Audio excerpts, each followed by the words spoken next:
en Chine. Qu'est-ce que cela implique? Cela veut dire que le monde est en train de changer. Personnellement, j'étais en Chine l'année passée et je vais y revenir aussi ce mois de juillet en Chine parce que c'est devenu pour moi une passion et une étude aussi, puisque je prépare un bouquin sur ce qui se passe en Chine. C'est un pays qui a, qui a fait un progrès inimaginable. Ça veut dire, quand les experts du FMI, de la Banque mondiale disaient que probablement la Chine, en 2032, le produit intérieur brut chinois va dépasser celui de produit intérieur brut américain. Ça veut dire la première puissance économique mondiale, ça veut dire la première puissance aussi politique, diplomatique, voire militaire mondiale. D'ailleurs aussi, quelques citations que j'ai appris par cœur. Rappelons-le, Blinken, le ministre des Affaires étrangères américain, Department of State, pendant le mandat de Joe Biden, disait il n'y a que la Chine qui a les moyens technologiques, scientifiques et financements et militaires qui pourraient changer l'ordre mondial.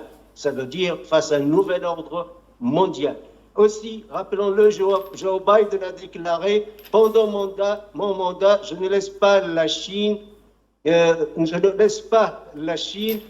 dépasser les États-Unis d'Amérique. Mon mandat, hein, ça veut dire aujourd'hui à Donald Trump de se débrouiller. Donald Trump, au début, comme on a vu, il a voulu faire un bras de fer avec les Chinois, mais la réaction immédiate. Nous sommes arrivés jusqu'à 145% des taxes douanières. Puis, du coup, Donald Trump retire ses sanctions, entre deux guillemets, et devient réaliste. Plus encore, elle est en train toujours de valoriser Xi Jinping, puisque j'étais en Chine, je prononce exactement comme les Chinois. Comme les Chinois, oui. Voilà, Xi Jinping, et c'est mon ami, c'est un grand homme, etc. Le même Donald Trump aussi, vis-à-vis de Vladimir Poutine, il le valorise, le même Donald Trump, même avec le président de la Corée du Nord, Kim Jong-un, il disait que c'est un brave homme, je l'ai rencontré, etc. Bref, Donald Trump ne respecte que les forts. On a vu comment Donald Trump a humilié ses alliés, commençant par le Français Emmanuel Macron, le conseiller allemand, le Premier ministre, le chef du gouvernement britannique. C'est la personnalité de Donald Trump. Donc, nous, aujourd'hui, face à deux géants économiques, des chiffres, j'aime beaucoup le langage des chiffres. La Chine a emprunté aux États-Unis d'Amérique, dans le Trésor, investi dans le Trésor américain, plus que 1000 milliards de dollars. Avec l'Union européenne aussi, plus que 1000 milliards de dollars. Juste la France, 300 milliards de dollars. Donc, il n'y a pas une banque mondiale ou FMI. La banque mondiale, c'est la Chine.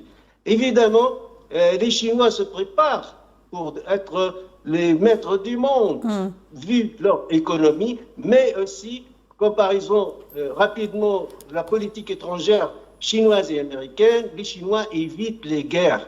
Leur dernière guerre, c'était avec le Vietnam, une courte guerre en 1979, mais la grande guerre, c'était contre les Américains eux-mêmes en 1950-1953, quand Douglas MacArthur se moquait de l'armée chinoise de Mao Zedong, disait c'est une armée des paysans. Mais et là, l'armée des paysans a vaincu l'armée professionnelle américaine, d'où la frontière aujourd'hui entre la Corée du Nord et la Corée du Sud. C'est une puissance économique, technologique très, très, très avancée. À titre d'exemple, j'ai vu une interview d'Alain Juillet, l'ex-directeur de la DGSE française. Ouais. Il est sur le YouTube, l'interview. Il disait « Les Chinois nous dépassent, nous les Français, sur 27 domaines technologiques. On ne peut pas les rattraper. » Et je m'arrête ici. Voilà.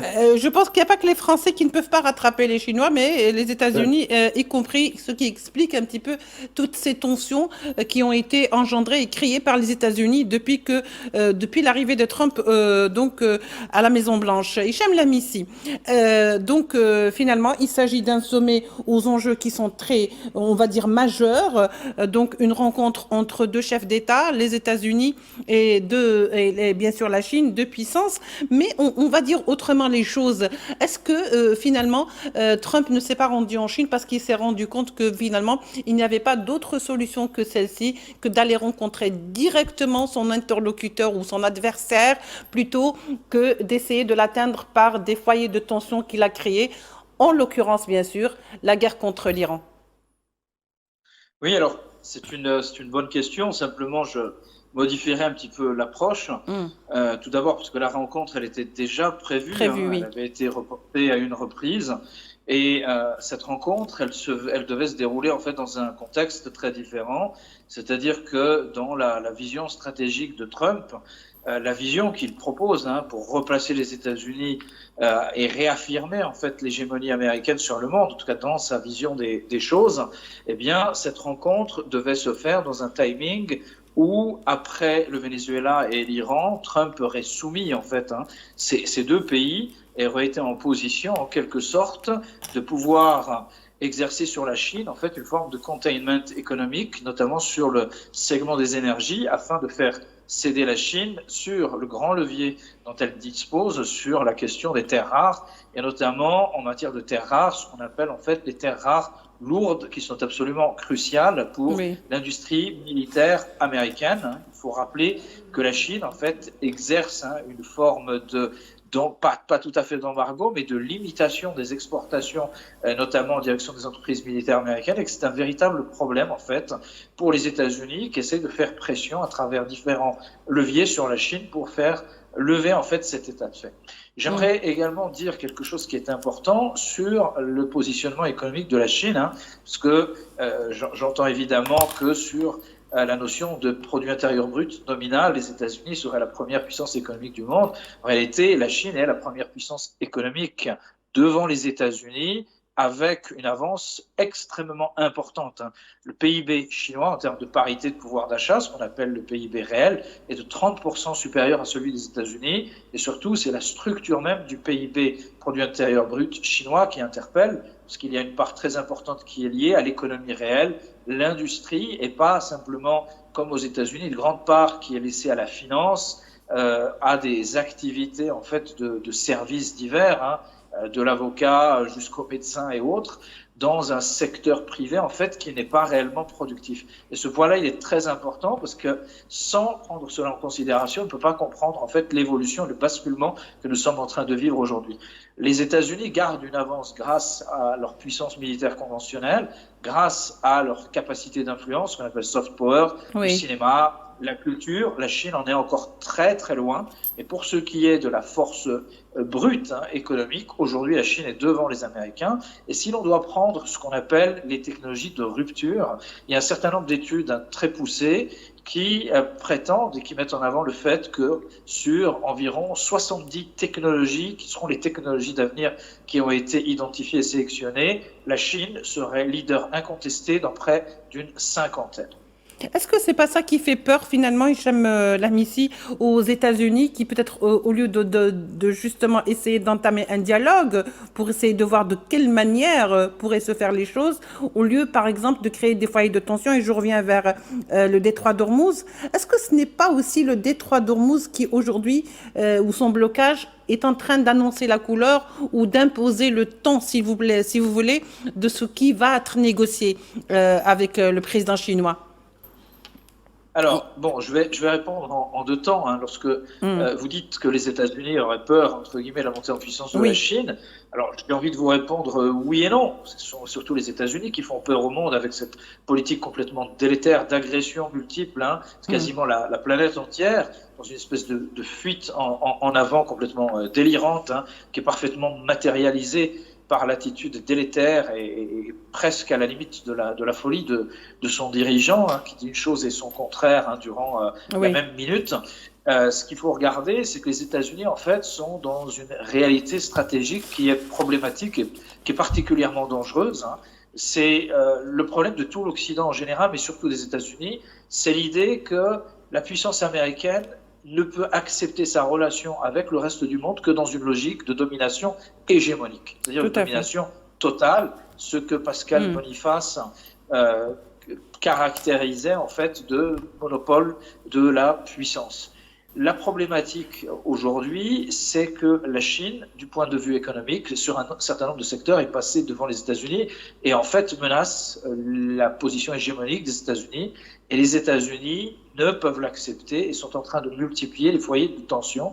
Et je vais en arriver à Hormuz. Et en fait, toute la stratégie qui visait à soumettre à la fois le Venezuela à travers le coup d'État et le kidnapping du président Maduro, qui est une violation grave du droit international, et l'agression gratuite, nouvelle violation du droit international avec Israël contre l'Iran, est en train de se retourner contre Donald Trump, puisque la capacité de résistance et la capacité de contre-attaque des Iraniens, en fait, ont, d'un certain point de vue, sur la période qui vient de se dérouler, en fait, mis les États-Unis à genoux et révélé à la face du monde, en fait, toute la faiblesse de la puissance militaire américaine qui se révèle, en tout cas dans une configuration qui ne lui est pas favorable, en fait, comme une sorte de tigre de papier qui ne dit pas son nom.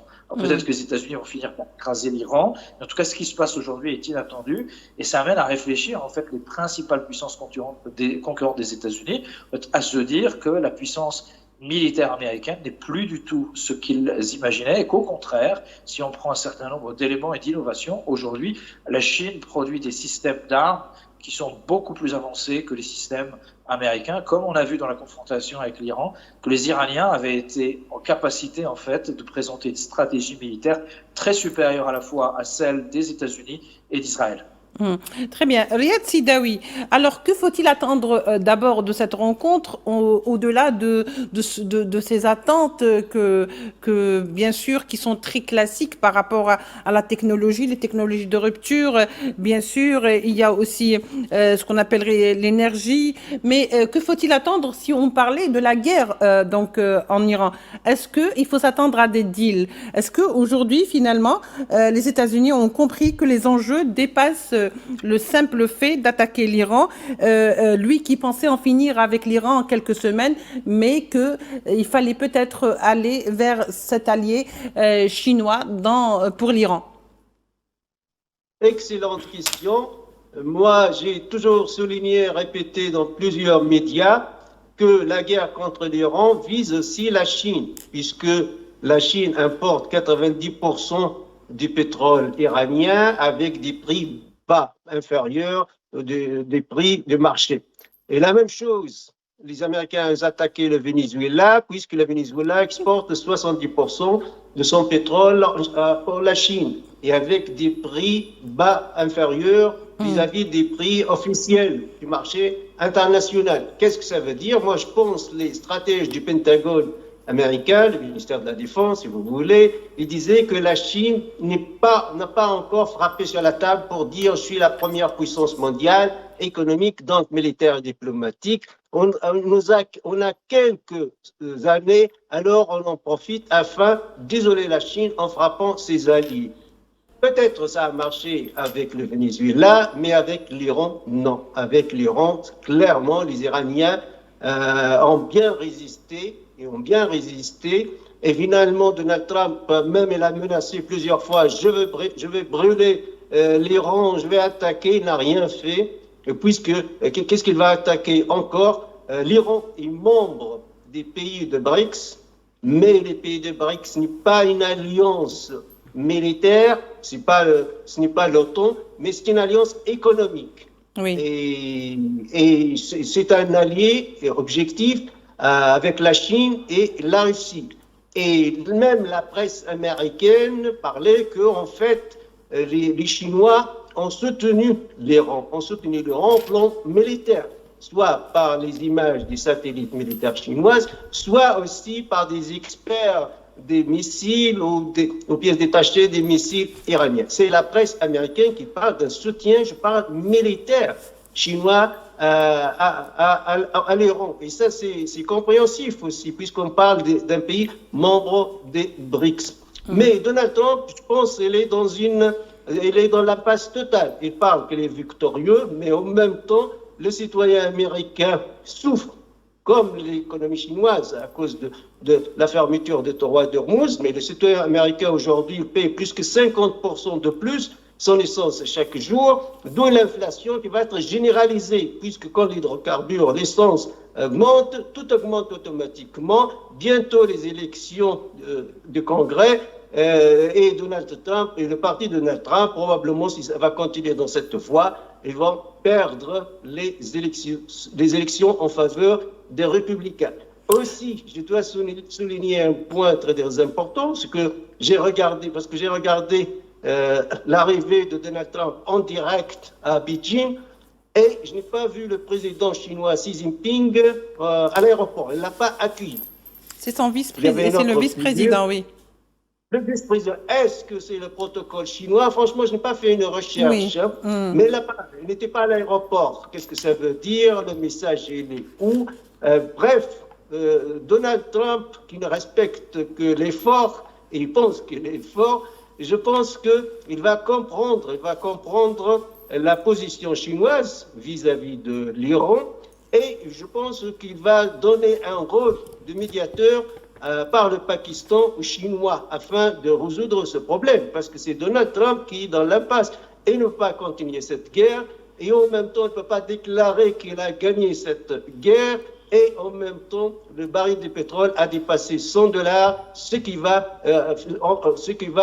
beaucoup déranger l'économie américaine, la bourse américaine et surtout la vie quotidienne des citoyens américains. Oui, alors finalement, il faut dire, pour rester avec vous, Riyad Sidawi, on va dire, mais le monde attend des résultats positifs. Le monde attend qu'il y ait un apaisement ou au moins des annonces d'apaisement par rapport à ce qui se passe à l'Iran. Faut-il espérer justement un apaisement? Faut-il espérer que cette rencontre aboutisse à quelque chose qui pourrait apaiser la situation dans cette région du détroit d'Ormuz? Oui, je pense que la guerre pour Donald Trump est finie. D'ailleurs, il a déclaré une fois, mais Donald Trump a toujours des déclarations contradictoires. Mais je pense que la guerre de Donald Trump en Iran est finie. La grande guerre, en tout cas, peut-être des accrochages par-ci, par-là, mais pas la grande guerre. Et là, je pense qu'il a compris aussi la position de la Chine. Et puisque aussi, il ne faut pas l'oublier, il y a un enchevêtrement des deux économies, l'économie chinoise et l'économie américaine. Oui. Ça veut dire ni l'un a besoin de l'autre. On ne peut pas faire une rupture. Ce qu'a compris Donald Trump quand il a augmenté les taxes jusqu'à 145%, les Chinois, ils ont 80 appareils Boeing, on ne veut plus.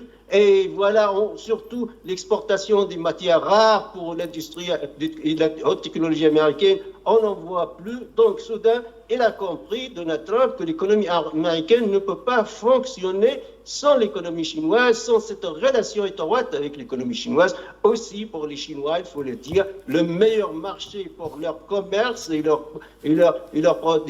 production industrielle, ce sont les États-Unis d'Amérique et l'Union européenne, puisqu'ils ont le pouvoir d'achat assez élevé. Ce n'est pas malheureusement l'Afrique ou le monde arabe.